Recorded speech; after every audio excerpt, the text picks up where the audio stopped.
Okay, fam, what we're going to do now is talk comparison. And the reason why I want to talk to you guys about this is because if you're going to be shooting video, you're going to be bombarded with a lot of different cameras to buy. And one company is going to say my camera's better. Another company going to say mine is better. Another company going to say mine is better.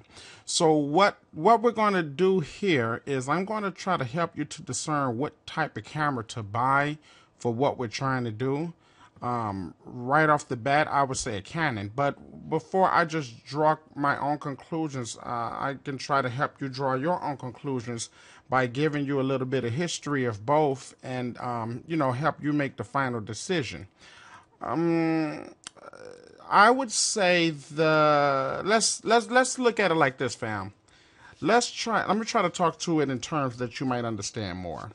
Let's say the Canon is equivalent to the Akai MPC 3000, and the Nikon would be equivalent to the Machine, and the Sony, and the reason I'm picking these three is because these are the three prominent DSLRs out there. Besides, of course, Red. Red is the big dog. Do you know what Red is? Let me show you what Red is real quick so that you guys can understand what's happening here in the whole business of filming. Red. This is, let me pull up a quick picture of a Red. And of course, there's different ones. But let me just pull this one up. Red. This is a Red. Well, this is what we're looking for, fam. When we're looking for our cheap prosumer cameras, professional consumer cameras, we are always looking for something that is the closest to film look or film quality as digitally possible. So we'll do our research, we'll ask around, whoop-de-whoop, blah-de-blah, what's the best, what has the best CCDs, what got the best image and processor system, blah, blah, blah. So the ultimate goal, fam, is to try to reach this on a shoestring budget. We're trying to get as close to this quality, close to this camera on a shoestring budget. So now that you understand that, we take this out of here because we can't afford it. Actually, if you could afford this, you definitely sure ain't here watching these videos. So, see ya. So, let's go back. We had Sony, we had Nikon, and we had Canon or Canon. Now, let's discuss the differences between it. Now, again, fam, I can't get into detail. We'll be here forever. But I have done the research over a year now. And I mean intense research. You feel me? Intense. So it's not just on the surface. Now, as far as Sony, let me just go ahead and say this, and we can just go and knock them right on out the system. We can consider Sony probably, I would say, a Casio drum machine as opposed to these two. These are the big dogs. They run in the lead, and I'll explain to you why. But the Sony here, this explains Sony. Sony Electronics. Okay, right then and there, Sony make too much stuff. Y'all make too much stuff to even put any emphasis on really making some good quality video cameras. But, let's just go ahead and see what y'all do got to offer. And we'll give y'all a shot. Never miss a moment. Okay, Sony always trying to put their fingers into something. Okay, I'll show y'all some love. Y'all trying to do a little something. But let's see. We're going to fast forward. Okay, y'all trying to, what a translucent, man, what's that? Oh, wow. Image, sweet. Okay, let me shut up because sound like I'm hating too much. All right, now here would be a benefit. 24 megapixels with AF autofocus. All right. So let's just dismiss Sony. Boom. We're not even going to talk about Sony. Matter of fact, if y'all want to go ahead and get a Sony, cool. See you in a minute. See you in a minute. Now let's break it down. Let's talk about these two. Let's talk about Canon and Nikon. Let's talk about the difference. Now, so far, fam, I want to say that first and foremost, Nikon is considered expensive. Nikon is considered kind of like a luxury thing. Canon and Nikon are both original. They're both original photography, companies, right? So we have the benefits there. as opposed to Sony. Sony is not a photographer. You know, they're not solely concentrated. Okay, to help you understand what I'm saying, Canon ain't making PlayStations. Nikon ain't making keyboards, but Sony is. All right, so let's squash that out. Now let's just concentrate on the big dogs that they invest in their technology, billions of dollars into technology and making your image look good. So we have the Nikon and we have the Canon. Okay, so first and foremost, dang, I lost my thought. And you know why I lost my thought? Because I talked too much. Okay, let's see, where was I? Oh, okay. Nikon would be considered the Mercedes-Benz. Canon would be considered Caddy. Nikon would be considered, I don't know, Gucci. Canon would be considered Foot Locker. As far as prestige, you know, just, hey, I have a Nikon. That's what the argument is. That's the argument, fam. That's the majority of the argument. That's not my argument. That's just the argument that's out there. And the Canon is, you know, like, let's get it, baby. Gorilla. You know what I'm saying? So, you know, and that's why they got the, you know, the commercials, you know, the ladies man have a Nikon, and, you know, the film director have a Canon. But anyway, besides the prestige of these two, you know, this is a little more expensive. The Nikon is more expensive than the Canons. Now, the Nikon do shoot really good quality images, all right? But as far as taking pictures, Nikon rules over Canon according to popular opinion. Of course, each eye to his own, but according to popular opinion, Nikon shoots better images than Canon. But Canon, on the other hand, shoots better video images than Nikon. You see? So that's the reason why people would go with the Canon as opposed to the Nikon when it comes to shooting video footage. Canon got video cameras that's specifically make, you know, camcorders in the whole shot. You know, they got professional camcorders, so they know they've been doing it. You know, they've been doing it all along. You know, I actually had 2 Canon cameras before I moved up to Panasonic. I moved up to Panasonic because I recognized them as a, you know, prominent company in video.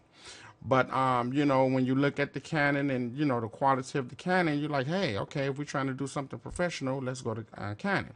So Canon have the history of dealing with, you know, visual video, as opposed to Nikon. Nikon just stepped in the game, and they, you know, I don't really know the deep history about it, but I know that a lot of emphasis with Nikon is put into your imagery, and a lot of emphasis on Canon is put into both imagery and video. So that's where we benefit. Now, there's some other benefits of the Canon over the Nikon, and we're just going to explain what the argument is. The argument is that the Canon reproduces color more accurately as opposed to the Nikon. They say that the Nikon, and this is from hundreds of different reviews, a lot of people saying that the Nikon color reproduction leans more over to the warmer colors, the reds, the orange. It leans more to that as opposed to the more accurate color reproduction that the Canon display. The other argument is that the Canon makes better primes for DSLR. Now, if you don't know what a prime is, don't worry, because our next chapter we're going to talk about lenses, because lenses and camera is one of the most important, potent things. If you don't know nothing else, as long as you know what camera to buy and the lenses to buy, you're off to a brilliant start. You ahead start of the game, because I remember when I first got my DSLR, I brought all the wrong cameras. I purchased all the wrong lens, about $1,000 worth of the wrong lens, until I learned. And now I'm stuck with some of the lenses. I was able to sell some of them, but some of them I'm still stuck with, and they're useless to me. You see, so that's why it's important, fam. Is what you know. It's not what you got. It's the knowledge. It's the knowledge. Because I had the Canon, I had the T2i, and I had all these lenses, and I'm like, why my stuff ain't coming out looking the way it's supposed to? Well, we're getting to that with the lenses in the next module. But anyway, going back to the Canon is known to make the best primes. A prime lens, for lack of better understanding, I'm going to say a prime lens is the look of film. I'll just say that. I'll explain to you later, but I'll say prime lenses are the lens that can really make your image pop and really give your image that depth of film. All right, so we'll talk about that later. The other thing is that I already said that Canon shoot better video, Nikon take better photos. So we give a Nikon the credit, but as far as video, Canon wins. The other benefit of Canon, fam, is that Canon have a very, very, very large and dedicated community, which means that you can go online and you can find answers and you can find solutions. They have software. They have various softwares made for the Canon. They got different looks that's been specifically made for the Canon. I don't really know as much about Nikon, but I do know that when I was doing my own personal research to find out which camera to purchase, there wasn't a large enough community out there of Nikon people. So it kind of reminded me, it's like buying a foreign car.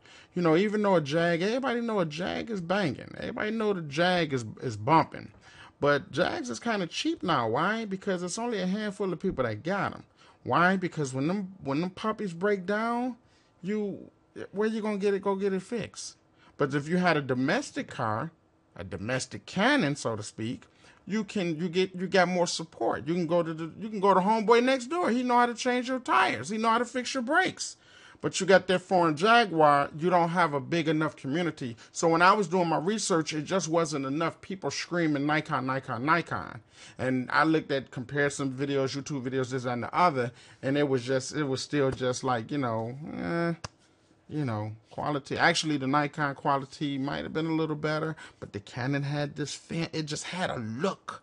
The architecture, the look of it, the characteristics just looked good, much better. So that's the other benefits of Canon. The other thing, fam, is megapixels. Now, Nikon have cameras, and you see here, their standards is 16 megapixels. You see they got a 12 here, they got a 16 here, they got a 24, but this gets out of our pay range. See, we're not trying to spend all that money. The whole idea, fam, is to try to spend as least money as possible with getting the best cameras with the best image, overall, and coming with at least amount of money spent. So that's where this come in at. Of course, this here got 36 megapixels. This particular camera, this D800, this is the newer one. It got 36. This 300 got 12. This 7000 got 1600. My friend just bought a 7000 because he haven't listened to me yet, but I think he'll get it. Some people don't grasp it right off. So hopefully it don't take too long because we shoot together and my image is going to be one way, his is going to be another. But anyway, we'll fix that in post. We'll talk about that later. But we got another one at 24 megs. We got another one at 16, another one at 10. If it get below 12, don't even bother with it. Don't bother with it because you're going to be competing with these people that have better image quality. So always consider your image quality. Now the T2i on up over here with the Canon, they're starting off at I think 18. Ouch. They're starting off at 18 megapixels, and that's what my T2i was. My T2i is 18 megapixel, and that was sufficient enough for me. And then when things got right, I moved up to a Mark II. Now, I wanted a Mark III, but I said I'll wait for two things. I'll wait till the price go down to get a little lower, or I'll wait until I get another big budget video project, and then I'll go ahead and invest in the Mark III, or I'll just rent it. You know what I'm saying? So, but I prefer Mark III, and I'll explain to you why. A little bit of understanding will go into this. It's all about the ISO level, the ISO range. But, I'll explain to you, those of you who don't know what ISO and aperture and all that stuff is, we're going to get into detail about that so you can have a better understanding of what I'm talking about. So we're talking about the 16 megapixel as opposed to the 18 megapixel, which is the T2i, T3i, T4i. And then we have the 21 megapixel, which is the 5D Mark II. And by the way, fam, there is movies that's been made with the 5D Mark II, and a lot of the TV shows, the professional high quality film TV shows that you see on TV, like dang, I can't think of these shows. I'll post it up. The man with the gun, he be running around shooting all the time. CSI, those shows like that, they use the Canon 5D Mark II. So and that megapixel was 21 megapixel, which is pretty high. And then last but not least is the 5D Mark III, which is right here. That have a megapixel of 22.1, I think, 22 and up or whatever. So these are powerful. These are solid. Oh, 22.3. They got the this is the computer chip that captures the frame. It's a full frame sensor. We'll get into what that means later, but that's very beneficial. The ISO is 128, 25 right there. And this is very, very high as an ISO. Remember I told y'all that the lower the ISO, the better. If you got an ISO of 100, everything looks buttery smooth. Well, ironically, a high ISO, which means that the higher the ISO, it allows more light into your camera, meaning that you don't have to work with a lot of lighting. You can use a lot of natural lighting. That's beneficial for people like us that's shooting film. I want to shoot a bedroom scene, but I don't want to have all these lights. You can just cut on the lamp. Sorry, you can cut on the lamp. I got to push this to the side because that sucker loud, man. My wife keep texting me. You can cut on the lamp and you can turn the ISO up on this camera, and it still would look like you in a movie, shooting a movie. You know what I'm saying? With the subtle lighting and things like that, with the dark shadows, but the face is lit. You know how the bedroom is like, you be like, dang, how the bedroom's so lit, but it's so dark at the same time? I'll show you how to do that. It's a secret, it's a tip. But one of the biggest things that help out with that is the ISO of the cameras. So, and also the lenses, but we'll get into that. But anyway, I'm just explaining to y'all the benefits, the difference between the reason why people would choose a Canon over Nikon or a Nikon over Canon. Now, one of the biggest things, especially for music videos, fam, is the ability to shoot in slow motion. And not that choppy slow motion. I'm talking about the buttery, smooth slow motion. And the Canons have the ability to do that from the T2i all the way up. Now, I think the 5D Mark II don't have that ability, but that's why I kept my T2i, because it does. But I'm not really sure. I'm not sure if I have to install a upgrade or whatever. But it should really do it. You know, the type of money it costs. But anyway, the 5D Mark III does have the ability to shoot in slow motion, and that is one of the biggest benefits of having a Canon, because it shoots at 60 interlace frames per second, which when you shoot at 60 interlace frames per second, the original frame rate is 24. So when you dump that footage from 60 into your 24 frame per rate timeline, and by the way, if you don't know what that is, I'm going to try to help you have a quick visual. 60 frame interlace, or anything shot in interlace, it looks like the news. You know how the news look? You know how you cut on TV, it look like the news, or it look like a golf game, or it look like a basketball game. They shoot in interlace. They don't shoot with the film look. You know, they don't shoot with the frame rate drop. They shoot with the interlace look. That way you get that bright, you know, oversaturated. Everything is just bright and light, and they use that, and everything look like the news. And the 24 frame rate, if you didn't know, if you don't understand, that gives it that jitter film look. That's what makes your images look like film, because the frame rate moves at the frame rate that real film move. So that's the reason why if you shoot at a 24 frame rate, it's not going to look like you're on the news. It's going to look like, you know what I'm saying, something about to happen. You know, it kind of just, it gives the image depth, as opposed to the interlace kind of just mush everything together and make it look bright and crispy, like, you know, like HD text.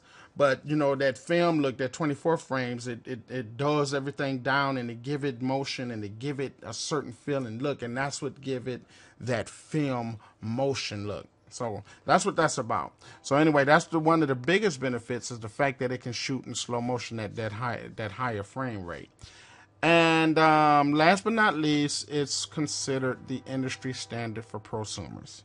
So going back to the beginning of this conversation, it's considered the MPC 3000 for hip hop producers, as opposed to maybe the Machine, something like that, something new, something brand new and schmancy and fancy. So anyway, that's the spiel on that, fam. Now that you guys know the type of camera that we chose and why we chose it, now you can look into where to pick you up one from. And I'm going to explain to you a few things. We're going to move to our next module, and I'm going to explain to you a few things about cameras, the kind of cameras you can use, what you can use temporarily until you get your hands on something that's beneficial, that can start putting money in your pocket, good money in your pocket because of the image quality. So let's move on.